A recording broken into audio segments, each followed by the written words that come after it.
iwang panahon. At muli sa ating pagtitipon ay narinig natin ang Diyos na nagsasalita sa atin.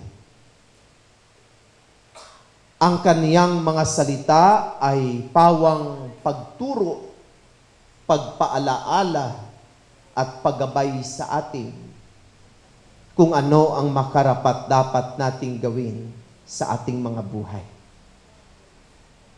Sabi ko nga noon, mahal kasi tayo ng Diyos.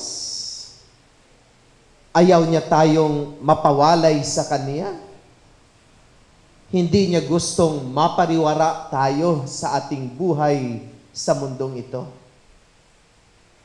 At dahil sa Kanyang pagmamahal at hangad sa ating kaligtasan, patuloy siyang nagpaalaala, nagtuturo at gumagabay sa atin sa pamamagitan ng kaniyang mga salita.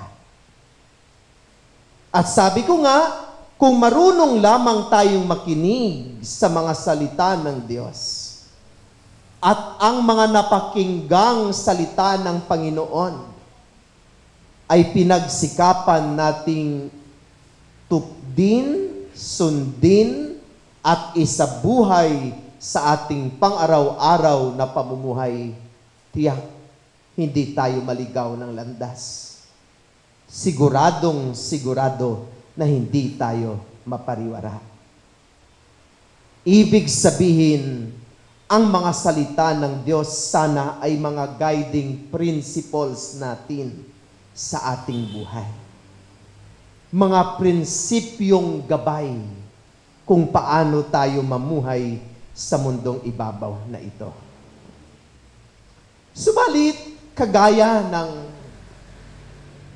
mga saserdote at matatanda ng bayan na narinig natin sa ating ebanghelyo, kahit narinig na nila ang paanyaya ni Juan, kahit narinig na nila ang paanyaya ni Jesus, subalit patuloy silang nagmatigas ang kanilang mga puso. Hindi pa rin nila sinunod ang kalooban ng Diyos, kaya walang naganap na pagbabago sa kanilang kalooban at kanilang buhay. Kaya, ikwinento ni Jesus sa kanila ang talinhaga ng ama na may 2 anak. At ang kwentong ito ay hindi lang para sa mga saserdote at mga matatanda ng bayan.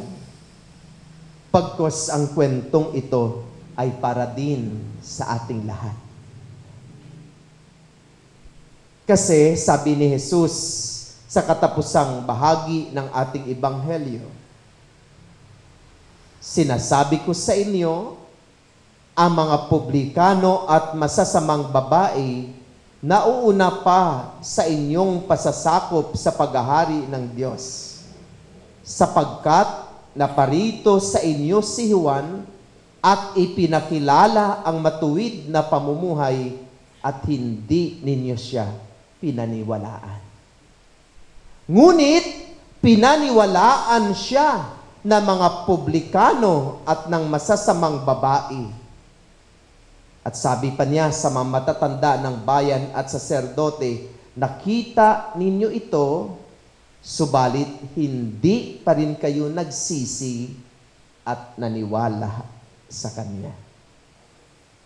Para bagang sinasabihan din tayo, narinig na ninyo na magpatawad, subalit hanggang ngayon ay hindi pa rin makapagpatawad. Narinig ninyo noong nakaraang linggo na tayo ay mga manggagawa sa ubasan ng Diyos at patuloy niyang tinatawag na maging Kaniyang manggagawa. Subalit kuminsan reklamo tayo ng reklamo at kuminsan hindi natin sinasagot ang Kaniyang paanyaya sa atin. Parang ganun ang sinasabi sa atin ngayon ng Diyos. Parang sinasabihan tayo, pinaalalahanan ko na kayo na magpatawad, subalit hanggang ngayon, matigas pa rin ang inyong mga puso. Sinabihan ko kayo nung nakaraang linggo na kailangan maging tapat at mabuting manggagawa sa ubasan ng Diyos, subalit kung minsan, hindi nyo pa rin ginagawa. Ibig sabihin, wala pa rin nagaganap na pagbabago sa ating buhay, sa ating puso, sa ating kalooban, at sa ating paglilingkod. Bakit kailangan magkaroon ng pagbabago? Kung napakinggan ninyo ang ating unang pagbasa, paalaala sa atin. Sabi ng ating unang pagbasa, matuwid ang aking tuntunin at ang pamantayan ninyo ang baluktot. Sabi pa niya, kapag ang isang taong matuwid ay nagpakasama, mamatay siya dahil sa kasamaang ginawa niya. At ang masamang tao na nagpakabuti at gumawa ng mga bagay na matuwid ay mabubuhay. Ano ang kaibahan? Noon, mabait na mabait siya. Gumawa siya ng kabutihan. Ngunit sa huling sandali ng kanyang buhay, naging masama siyang tao. Hindi siya pagkalooban ng buhay na walang hanggan. Subalit, ang isang taong masamang-masama noon, subalit nagkaroon ng pagbabago sa kanyang puso at sa kanyang sarili, ay magkaroon ng buhay na walang hanggan. That is the difference. Noon, ang bait-bait natin, ngayon ang sungit-sungit natin. May iba naman noon, napakasungit, hindi nagsisimba, hinipo ng Diyos ang kanyang puso. Ngayon, ang super bait niya. Yun yung paalaala sa atin ng ating unang pagbasa. At sabi sa ating unang pagbasa, dahil sa pagtalikod sa nagawa niyang kasamaan noong una, mabubuhay siya, hindi mamamatay. At may pruweba tayo niyan. Sino ang ating pruweba? Si San Pablo, si Saint Paul. Sino si Saint Paul? Kriminal. Mang-uusig na mga Kristiyano. Marami siyang pinatay na sumusunod kay Kristo nung una sa kanyang buhay. Dumating ang punto na hinipo ng Diyos ang kanyang buhay.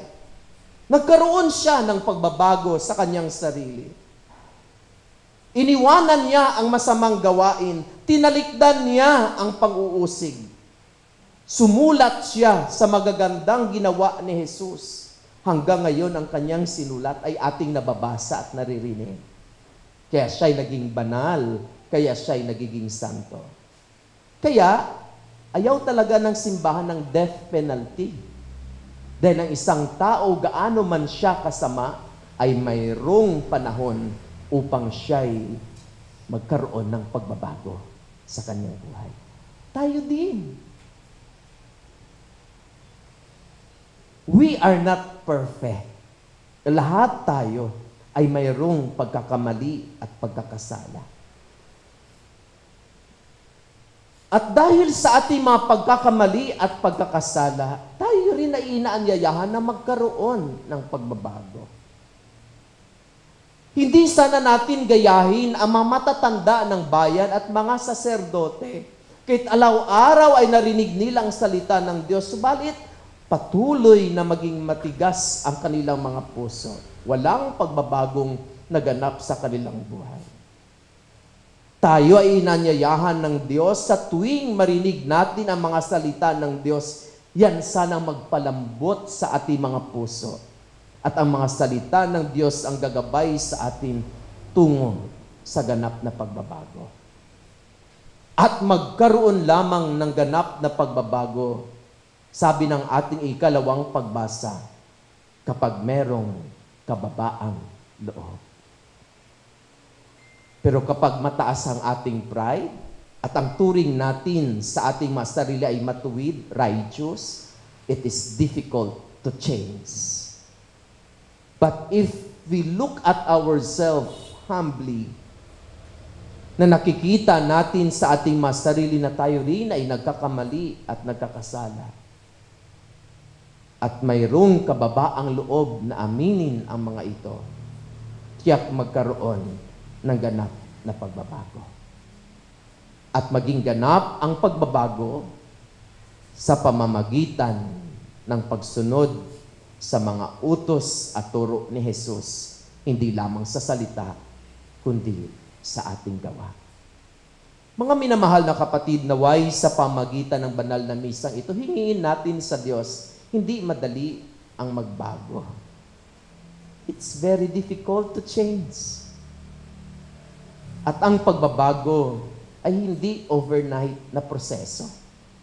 Kundi habang tayo ay nabubuhay, kasi tayo ay nagkakamali at nagkakasala. At sana ang mga pagkakamali at pagkakasala ay hindi natin uulit-uliting gawin, kundi magkaroon ng pagbabago. At maging ganap lamang ang pagbabagong iyon kung nasa ating mga puso ang kababaang loob at ang ating pagsusumikap na din at susundin ang turo at utos ni Jesus. Nais mo bang magbago? Kababaang loob at sundin ang turo ng Panginoon. Amen.